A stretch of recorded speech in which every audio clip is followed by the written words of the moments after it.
How do you push past the analysis paralysis when it comes to decorating your apartment? How do you achieve the practical magic house aesthetic? Why am I so personally blocked when it comes to decorating our new apartment, which, embarrassingly enough, is not even that new anymore, and it still is not at the place where we want it to be? All of these questions and more I will be answering in this video, which is part 2 of my Ask Me Anything video duo.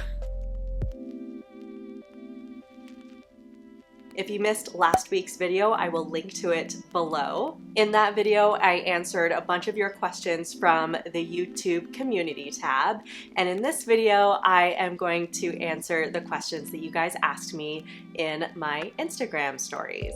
I ended up having to split this video in two because, leave it to me, I have a tendency to get a little verbose when it comes to talking about small apartment living, cozy living, lifestyle stuff.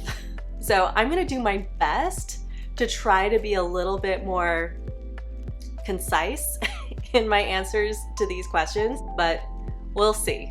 And if you're new to my channel, my name is Steffi and I give small apartment styling tips and cozy living inspiration. All right, let's jump into your questions. So this question comes from Malia Bex. Malia Bex says, how do you push past the, for lack of a better phrase, analysis paralysis? First of all, I don't think there is a better phrase. It really is analysis paralysis. It's so easy to get caught up in your own head when trying to decorate a small apartment. I mean, there's so much to consider. You have to consider spatial constraints. You have to also somehow incorporate your own personal style in the mix. You have to make things look cohesive. You don't have to do these things, but you want to, you know? And all of these factors pile up and cause analysis paralysis. So how do we combat this? First of all, I definitely relate to this hardcore right now because I've been facing my own analysis paralysis when it comes to decorating this apartment, which I will get to because another question definitely addresses this head on. But I really have been dealing with the analysis paralysis demons when it comes to decorating this apartment. So first of all, if you're dealing with this, I want to say, go easy on yourself. It's okay to not have it figured out immediately. I mean, you guys have heard me say it before. Every stylish space has to look shitty before it can be pretty. So just remind yourself of that. So Malia Bex, I would say step 1 to avoiding analysis paralysis is to first go easy on yourself. Second, I would say to trust your instincts. And I know that's a very sort of ethereal phrase, you know, trust your instincts. What does that actually mean? How do I put that into practice? But this is the way I look at it. I look for the sparkly feeling. I've talked about this before. When it comes to decorating a space, buying new decor, buying new furniture, or using what you currently have, just look for the sparkly feeling. That means when you're shopping, only buy things that give you that sparkly, excited, like, ooh, I think I have a crush on this item feeling, you know?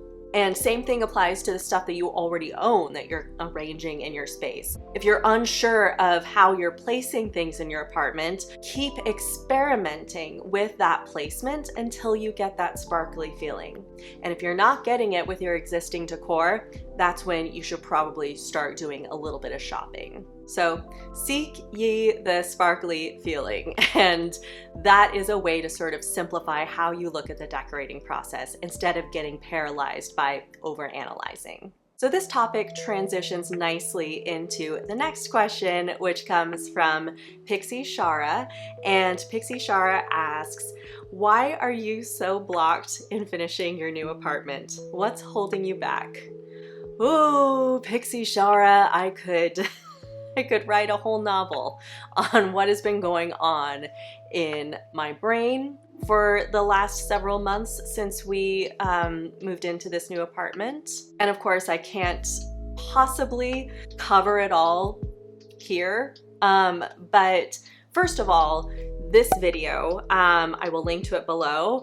I talked about what exactly was happening in my head. So the full answer, or at least the somewhat full answer to this question, is in this video. But basically, if I were to sum it up, I am dealing with the analysis paralysis that we covered in the last question, but then there's also a whole bunch of other shit going on in my head.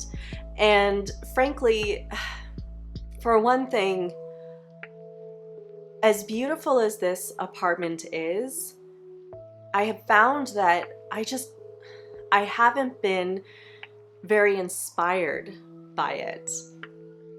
Like the studio, when I was decorating the studio, I was on fire with inspiration. I was decorating with such a sense of self and such a sense of purpose and just sheer, pure inspo. And this apartment, I mean, a lot of it is the layout of the space and its awkward shape, which I mentioned when we initially toured this apartment when it was empty. I mentioned that would be one of the challenges, but I, in a very cocky way, was like, I got it, I can do it. I'm like good at decorating, so like whatever. But oh boy, I really underestimated the just challenge of the shape of the main living area of this apartment. And apparently I overestimated my decorating abilities. I don't know. I just, this space doesn't flow very well for me. And I have tried my darndest to create that flow. And I know there's a way to do it. I believe that every single apartment in existence can look amazing. And in certain ways, this apartment does look amazing. We painted that beautiful black accent wall. We put up this amazing wallpaper, which, by the way, the bedroom area, I have no problem with. The bedroom area, I think, is stunning. And I adore our bedroom. I think it is one of the prettiest spaces that I have ever decorated. So when I'm talking about how tricky and emotionally fraught my experience in this apartment has been, it's the main living area that I have a problem with. Anyone who has been dealing with this kind of stuff, my words of encouragement to both myself and you are every apartment can look beautiful. I even believe it about this one that we're living in. That's why I say your apartment is destined to be pretty and you are pretty powerful, because you have the power to make your apartment fulfill its destiny of being pretty. So those are my thoughts and words of encouragement, frankly, to myself. The next question comes from Lennox. Lennox asks, suggestions for practical magic granddaughter in a tiny house. No reason at all. Nope. So Lennox, I happen to know because she's one of my small apartment styling school students. Lennox is a big Practical Magic fan, and if you haven't seen the movie Practical Magic, you really should, because the decor in that house is stunning. So if I were to give suggestions, if you're going for that style, first of all, I have this video, which is all about witch aesthetic decor. It's not specifically the Practical Magic aesthetic, but it is a good place to start and get some inspiration for all of those witchy vibes. So if you're looking to incorporate the Practical Magic house aesthetic into your decor, I'd look for sturdy antique wood pieces that capture the Practical Magic house's timeless heirloom vibes.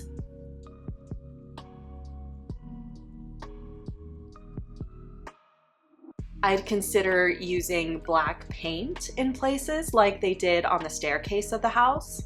Speaking of that staircase, I'd also look for classical style paintings that give off wise, witchy women of the past vibes.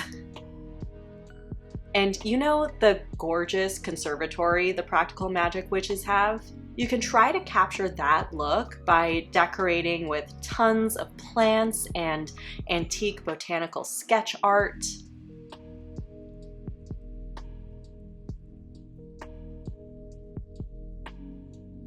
I also think the shop in the movie is very inspiring aesthetically as well, and you can get that look by displaying a ton of apothecary vases in your space.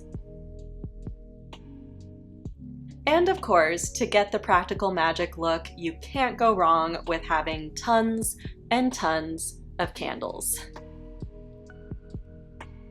The trick is that, living in a small space, living in a small apartment, likely in the city, means that you're probably not going to naturally have that old Victorian architecture within your space. So it's a matter of incorporating that sensibility in the space through accessorizing and through your furniture selection without having that existing architecture. At the end of the day, a good Pinterest search for practical magic house will give you a lot of inspiration, and Lennox, something tells me you've already done that, so you can't go wrong with a good Pinterest search, so I would be remiss not to recommend it.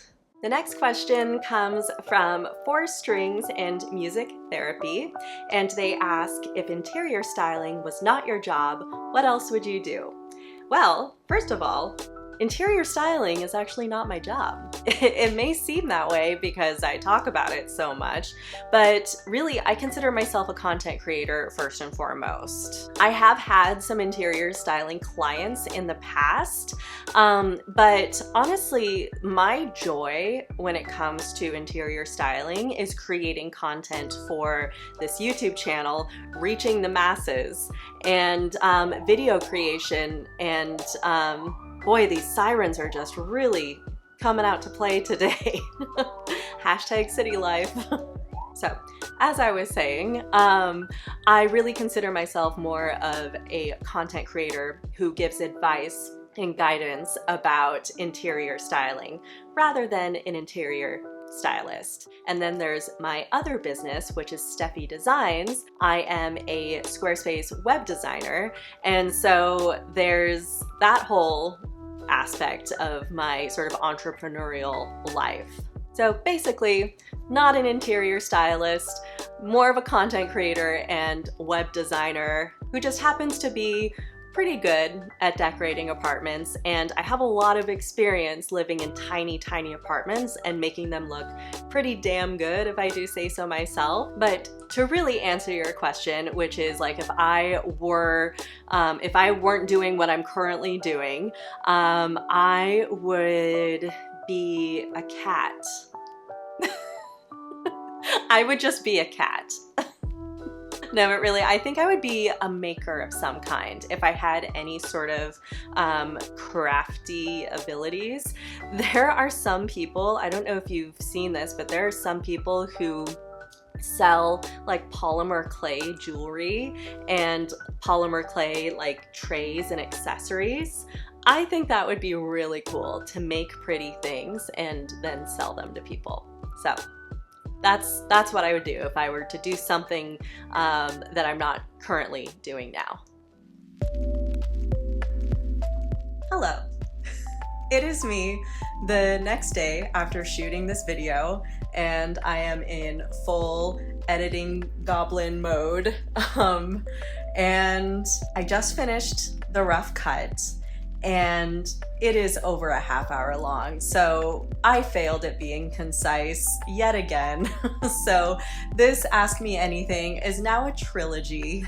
And yes, I realize that a half-hour video would not be the worst thing in the world, but I feel like that's really long for an Ask Me Anything type video, and I think Hilo agrees with me on that. So stay tuned for next week for part 3, the final part of this epic Ask Me Anything trilogy. So I will see you next week, and in the meantime, remember, your apartment is destined to be pretty, and you are pretty powerful. Right, Hilo?